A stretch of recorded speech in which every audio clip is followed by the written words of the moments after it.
If you're like most people, you've probably wondered, why should I pay for financial advice when there's so much free information online between social media experts, product providers, and the guy at the braai who made a killing on crypto? Everyone seems to have an opinion, but here's the truth. Information isn't the same as advice, and free advice is rarely free at all. I've seen people lose millions in retirement. I can recall such a vivid image in my mind when I was younger, early in my career. I remember one of the first meetings I had was in a retirement village in Modimolle. And there I met two elderly ladies who invested their entire life savings into a property syndication, Sharemax. Unfortunately, that property syndication went bankrupt and they lost their entire retirement savings pot. That was so devastating because I recall my grandmother, who also lived in that estate. Unfortunately, she's passed on. She told me the story about how these two elderly ladies were in a position where they couldn't afford to pay their electricity bill every month. And they actually had to go shower at the sort of communal area, or the communal sort of swimming pool area in the estate. And that I've seen so many times here where people have hard circumstances because of poor advice. Someone who sold them something, gave them a guaranteed income, and at the end of the day, they lost their entire savings because of poor financial advice.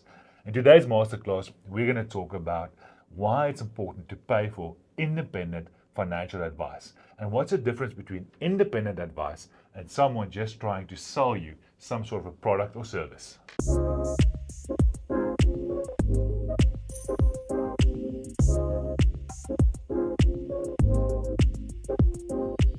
Welcome to the Family Wealth Retirement Masterclass. I'm Hardy Swart, Certified Financial Planner at Family Wealth Custodians. Over the past decade and a half, me and the team have helped thousands of retirees retire with clarity and confidence. And I'm Hugo Kloppers, a financial planner at Family Wealth Custodians. The goal of our masterclass series is to make complex retirement choices simpler, so families can act with clarity and confidence. And if you care about making the most of your retirement, do us a favor and hit that like and subscribe button and join our retirement community. The link is in the description below. We share weekly tips, articles, and insights to make retirement just a little bit easier.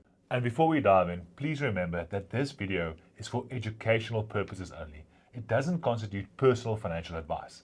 Everyone's financial situation is unique, so always consult with a certified financial planner who provides independent, fee-based advice before making any big financial decisions. Let's start with the myth of free advice. When a bank, insurer, or investment company offers you a free proposal or a financial plan, the cost is usually hidden somewhere else, in product fees, platform charges, or commissions. That means you're not the client, you're the sales target. There's nothing wrong with institutions offering financial guidance, but that guidance often comes with product bias. You're being shown what's best for their business model, not necessarily what's best for your financial future. The only kind of truly free advice is general educational content, like what you might find on YouTube or in an educational article. And while that's valuable, it's not personal. It doesn't take into account your tax structure, your retirement goals, or your investment strategy. That's where independent financial advice steps in. Advice that's tailored to your unique situation, not a sales quota. The term independent advisor gets used a lot, but very few people understand what it actually means. In South Africa, there are three main types of advisors. Tied agents, they work for one company and can only recommend that company's products. A multi-managed representative, they can choose from a small menu of partner products but still operate within one institution's framework. Independent advisors, they are free to use any product, any platform or fund manager, locally or offshore, with no hidden commissions or kickbacks. And that independence changes everything. It means your advisor doesn't answer to a product house, a sales target, or a platform rebate. They answer only to you. An independent advisor earns their income directly from their clients, not from commission or incentives tied to a specific product or sales target. That structure removes bias and allows them to focus purely on what's best for your long-term goals. Because when your advisor works for you, not for a product provider, the advice becomes unbiased, strategic, and completely tailored around your life goals. When you pay for professional advice, you're not paying for opinions, you're paying for a process. A good financial planner helps you with the following: to clarify your life and financial goals, model different retirement and tax scenarios, stress test your plan against inflation and longevity, align your investments with your estate and cash flow needs, and keep you accountable through emotional market cycles. It's like having a pilot in turbulence, Hugo. You could try to fly the plane yourself, but during a storm, you'll want someone who's trained, experienced, and emotionally detached from panic. Independent advisors are paid to steer your plane, not to sell you a ticket on a specific airline. That's what separates a financial planner from a financial salesperson. Now let's talk about returns. Not just investment returns, but advice returns. Research from Vanguard, Morningstar, and Russell Investments show that good advice through behavioral coaching, tax strategy, and disciplined investing can add between 2 and 3% per year in net value. And in South Africa, where inflation, tax, and currency risks are higher, the value of objective advice is even greater, because it's not just about chasing performance, it's about avoiding costly mistakes, managing drawdown strategies, and structuring your wealth efficiently. Sometimes the best financial decisions isn't what you do, it's what your planner helps you not to do. In South Africa, anyone can call themselves a financial advisor, but not everyone is truly independent. The word independent has a very specific legal meaning. It means the advisor has no financial ties, ownership links, or incentives that could influence the advice they give. So if you want to know whether your financial advisor is truly independent, ask yourself these 4 questions. Who pays your financial advisor? If you're not paying them directly, a product provider probably is, and that means their loyalty may lie with the company and not with you. Second, is your financial advisor limited to one company's products? Tied advisors can only offer their employers' products, while independent advisors can access any solutions across the market, local or offshore. Third, does your financial advisor earn rebates, commission, or incentives from providers? If they do, that advice isn't fully independent.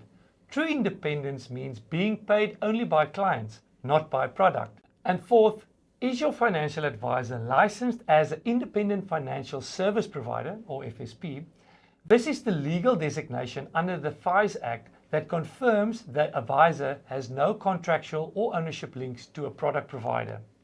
Those 4 questions can tell you everything you need to know. They reveal whether the person giving you advice is working for you or for someone else's sales target. That's the difference between advice that's free and advice that's free from bias. True independence isn't about having more choices. It's about having the freedom to choose what's right for your financial future. And people often see advice fees as an expense, but in reality, they're an investment in objectivity. Paying for advice ensures that your advisor's loyalty lies with you. At Family Wealth Custodians, we charge our clients a fee for comprehensive, independent retirement planning. We call this plan the Retirement Master Plan. This may cost 9,000 Rand or 18,000 Rand, but just think about it. If it helps you save even 0.5% on fees on a 10 million Rand portfolio, for instance, that's 50,000 Rand a year. Or if you can save 5% in taxes over your retirement years, that could potentially be millions that you save over your retirement. And more importantly, it gives you confidence that your financial decisions is backed by data, analysis, and independence, not sales incentives. So in the end, the real question isn't whether you should pay for advice. It's whether you're getting advice that's truly yours. So before you act on another free proposal, ask yourself, is this advice helping me or helping them?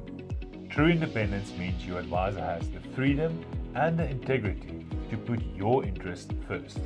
That's what separates good advice from great advice. If you're ready to explore what independent advice could look like for yourself, book an exploration with one of our team members. The link is in the description below. No obligation, just a conversation to help you understand your options, your goals, and whether professional advice can add measurable value to your financial life. And don't forget to like and subscribe. Share this video with someone who still believes free advice is really free. I'm Hardy Swart. And I'm Hugo Kloppers. This is the Family Wealth Retirement Masterclass. Keep investing into your future.